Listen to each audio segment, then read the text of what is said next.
Iran, मुज़ाकरात और ये सब बाद में आएंगे।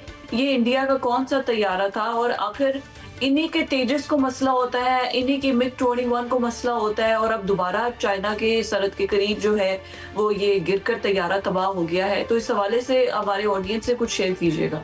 जी, बहुत शुक्रिया फ़िज़ा और बट साहब आपने इनवाइट किया है। देखिए, मैं तो इंडियन एयरफोर्स को बहुत डिफेंड करता रहा हूँ थ्रू आउट और कहता हूँ कि बड़ी प्रोफेशनल एयरफोर्स है। वो ऐसा हादसा कर देते हैं तो फिर आप मुझे बुला लेते हैं कि बताएं इसका क्या हुआ है जहाज़ का। ये तो बहुत जल्दी है कि इस पर्टिकुलर एक्सीडेंट के अंदर क्या हुआ है, लेकिन ये जो जहाज़ है ये तकरीबन 1975 में, ये सोवियत यूनियन जब होता था, रशिया से पहले जब एक यूनाइटेड सोवियत होता था, तो उस ज़माने का ये जहाज़ है। आज तक तकरीबन 370 के करीब जहाज़ बनाए गए हैं इसके, और अभी भी सर्विस में ओवरऑल ग्लोबली तकरीबन 240 जहाज़ मौजूद हैं। ये 2 इंजन वाला ट्रांसपोर्ट जहाज़ है जो कार्गो भी कैरी करता है, ट्रूप्स भी कैरी करता है। एवरेज कार्गो इसका है तकरीबन 7 टन के करीब, 6.5 से 7 टन, बाज़ दफ़ा 7.5 भी, डिपेंड किस तरह कन्फिग्रेशन है। या नॉर्दर्न एरिया में जाते हैं तो फिर कम लोड ले जाना पड़ता है क्योंकि हवा ज़रा थिन होती है। तकरीबन 40 से 50 ट्रुप्स भी ले जा सकता है, जो सोल्जर्स होते हैं उनको भी कैरी कर सकता है। हिंदुस्तान की तो ये बैकबोन रहा है, ऑलमोस्ट 80 से इंडिया इसको इस्तेमाल करता है। आप हैरान होंगे कि इनके पास 125 ये जहाज़ इन्होंने ऑर्डर किया था, और फिर over a period of time तकरीबन 80 से लेके अब तक पिछले तकरीबन 40 सालों में हिंदुस्तान ने 25 जहाज़ लूज़ किए हैं। यानी एक्सीडेंट्स मुख्तलिफ और क्रैशेज़ इनके जो हुए हैं, ये 25 लॉस हुए हैं, और अभी भी तकरीबन 100 के करीब इंडियन एयरफोर्स इन जहाज़ों को उड़ा रही है। इसके बावजूद कि ये बहुत पुराना जहाज़ है, ये अभी भी इंडियन एयरफोर्स की ट्रांसपोर्ट और कार्गो और एमिनेशन सप्लाई के लिए बड़ा कारगर है। और इसको कहा जाता है कि ये हॉट एंड हाई वेदर के लिए बहुत फिट है। हॉट एंड हाई का मतलब ये है कि एक्सट्रीम गर्म टेम्परेचर्स में भी, डेजर्ट एरिया में भी, और जो आप जिधर इशारा कर रही हैं चाइना के बॉर्डर के करीब और लद्दाख और जो अरुणाचल प्रदेश, इनकी जो नॉर्दर्न बेसेस हैं, वहाँ के लिए भी बहुत इफेक्टिव ट्रांसपोर्ट जहाज़ है। लेकिन इसकी डिटेल अभी आएगी तो फिर मैं शेयर करूंगा कि क्या पॉसिबल रीजन हो सकती है। काबिल एहतराम खालिद भाई, बात भारत की चल गई है, आगे जाके ईरान और अमेरिका की बात करते हैं। तो सादा से मेरे नाजरीन जो है वो आपसे ये जानना चाहते हैं कि हम हमेशा पाकिस्तान और भारत की फ़ज़ाई ताकत का जो कंपैरिजन करते हैं, यानी भारत के पास फ्रांसीसी राफेल और जनाब SU-30 है, अब वो 5th जनरेशन तैयारों की बात कर रहे हैं। तो जानना आपसे किबला ये चाहता हूँ कि दिन दिहाड़े इनका मैक 21 अभिनंदन वाली चाय वाली बात, वो सारी बातें हमें पता है। बात ये है कागज़ों के ऊपर इनके पास जो तादाद है ये बहुत ज़्यादा है।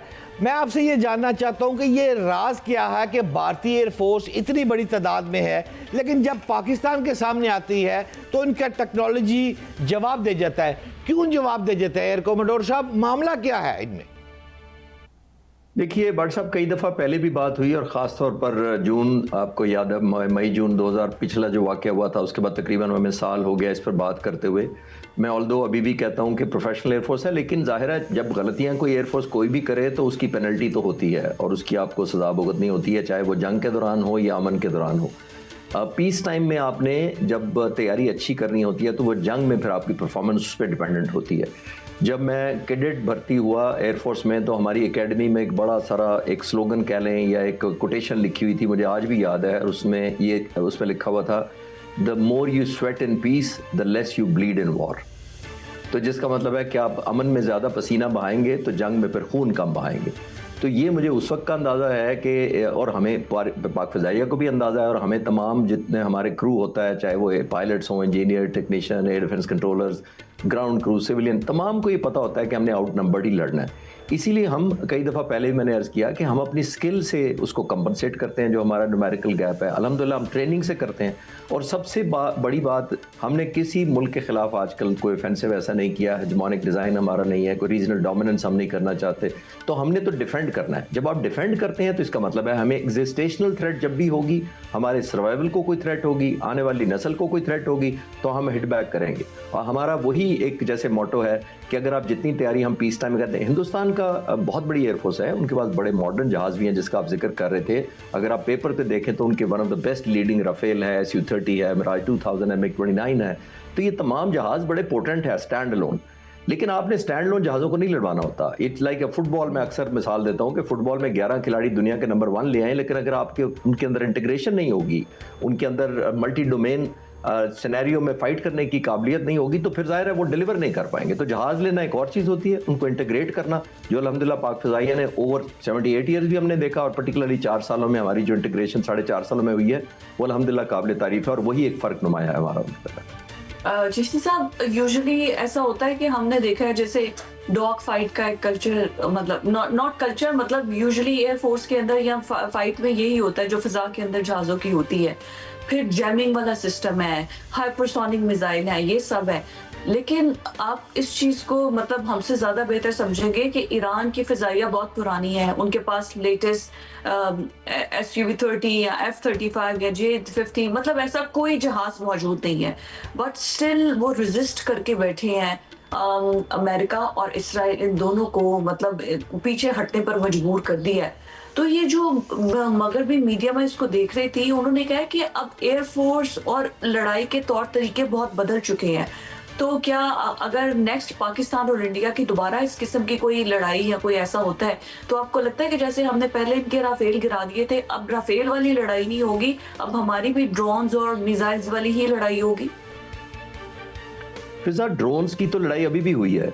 देखिए मैं जो राफेल है वो तो एक सिंबल है आपकी माइट है, हिंदुस्तान का बहुत बड़ी एयरफोर्स है, उनका आना थी और ऑब्वियसली उनकी बजिस्टिक का जहाज है, इसमें तो अभी भी कोई शक नहीं। मैंने तो कभी भी उसको जहाज को बुरा नहीं कहा, वन ऑफ द टॉप दुनिया के इस वक्त जहाज़ों में राफेल अभी भी है।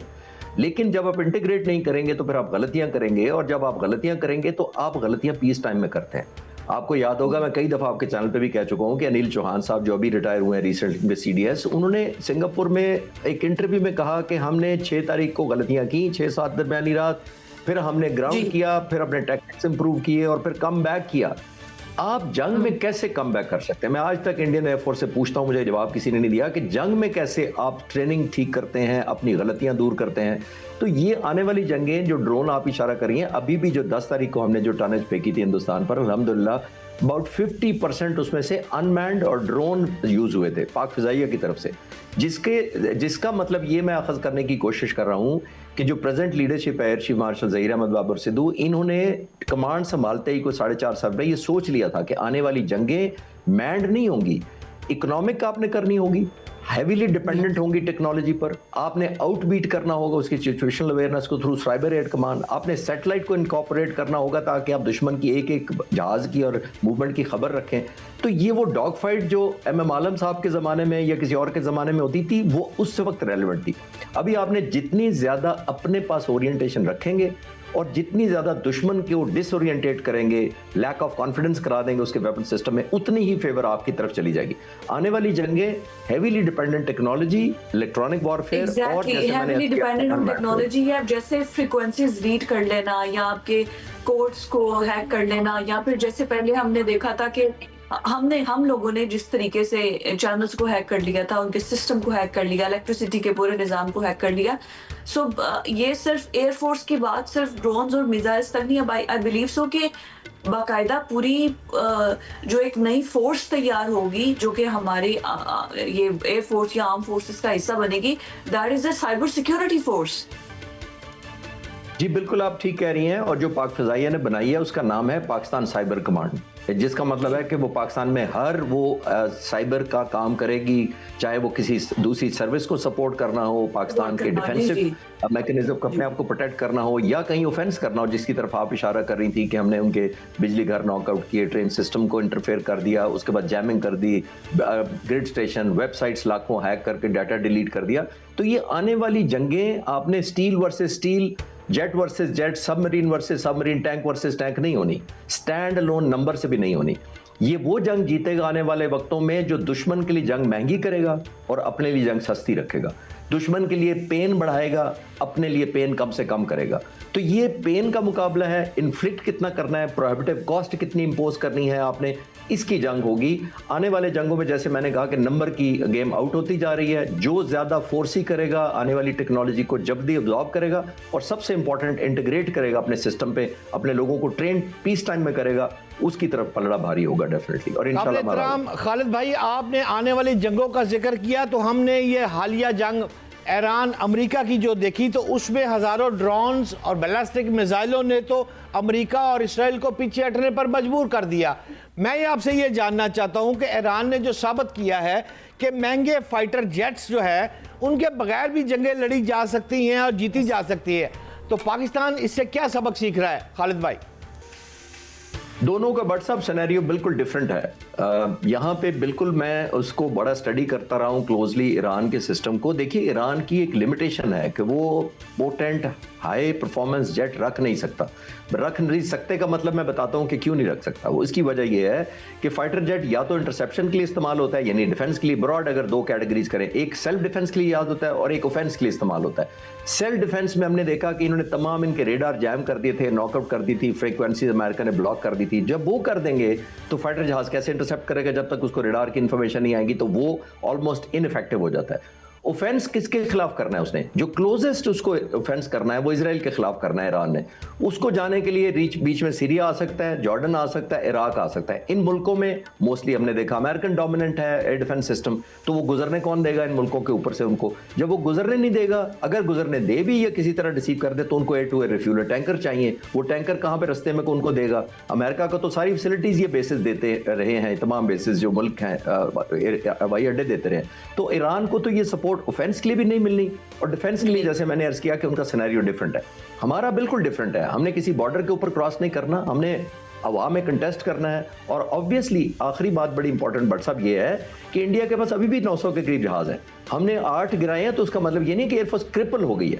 जब आप ये नुकसान उठाते हैं, कि दुश्मन को नुकसान पहुंचाते हैं या दुश्मन उठाता है, तो आप विल टू फाइट को हिट करते हैं, आप उसका कॉन्फिडेंस शैटर करते हैं, उसकी प्लानिंग में इंट्रूड कर जाते हैं और एक एलिमेंट ऑफ हेजिटेशन डाल देते हैं उसके ज़हन में कि तुम आज जहाज जाओगे या भेजोगे तो फिर वापस नहीं कुछ लैंड करेंगे। एक्चुअली ये होता है, नंबर नहीं आजकल गेम रह गई। एक एलिमेंट ऑफ हेजिटेशन या जो आप कॉन्फिडेंस शैटर करते हैं विल टू फाइट का, वो बड़ी मैटर करती है जंग के अंदर। चिश्ती साहब, अभी जो ईरान और अमेरिका की, मैं चाहूंगी कि इसको भी अगर आप समराइज कर सकें, ओवरऑल मुज़ाकरात होते हैं। आप हमारे प्राइम मिनिस्टर ने जो जब शेयर किया ये मैसेज एक्स पर, तो यही लगा कि जैसे मुज़ाकरात के बहुत करीब है एक बार फिर से, और सब कुछ हो चुका है, फुल एंड फाइनल हो चुका है, लेकिन again there is no progress. तो ये कोई इरादा किसी जानिब से, दोनों ममालिक में से है किसी का कि हम मुज़ाकरात कर लें?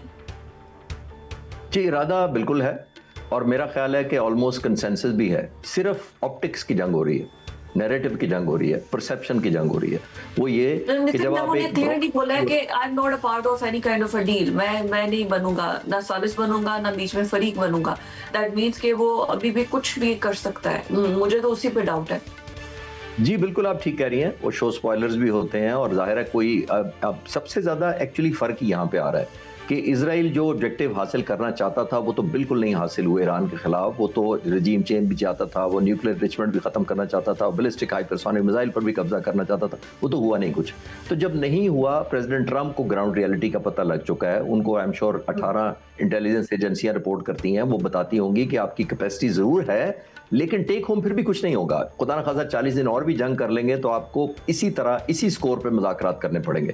तो आई थिंक मुज़ाकरात करना एक अपनी जगह है, जिसका आप इशारा कर रही हैं कि झड़पें की हो रही हैं, और भट्ट साहब भी कह रहे थे कि लड़ाइयाँ अभी भी जा रही हैं। वो होती ये है कि ये मुज़ाकरात में नेगोशिएशन स्किल में पढ़ाया जाता है और पढ़ा जाता है। मैंने भी कई दफ़ा पढ़ाया कि जब आप नेगोशिएट करते हैं तो फिर आप ये हमेशा के लिए एक इंप्रेशन देना चाहते हैं ड्यूरिंग दोज नेगोशिएशंस कि मैं पोजीशन ऑफ स्ट्रेंथ से ये तुम्हारे साथ बात कर रहा हूँ, पोजीशन ऑफ वीकनेस से नहीं कर रहा। अब रियलिटी तो ये है कि प्रेसिडेंट ट्रंप वो नहीं हासिल कर सके जो वो करना चाहते थे, तो वो नैरेटिव बिल्ड करते हैं और फिर ऑन टॉप ऑफ दैट आपने देखा एक दिन कहते हैं हो रहे हैं मुज़ाकरात, साइन हो रहे हैं अगले दिन। वो इसलिए आई थिंक एक कामयाबी मैं ऑन द लाइटर नोट आखिर में प्रेसिडेंट ट्रंप को जरूर देना चाहूंगा कि उन्होंने हर तरफ से डिफरेंट किया, लेकिन उन्होंने मीडिया और स्टॉक एक्सचेंज और मार्केटें और इनको हाइप नहीं क्रिएट होने दी। रोजाना की बुनियाद पर वो रेट्स और शेयर्स गिरा देते हैं और अगले दिन उठा देते हैं और फिर अगले दिन गिरा देते हैं।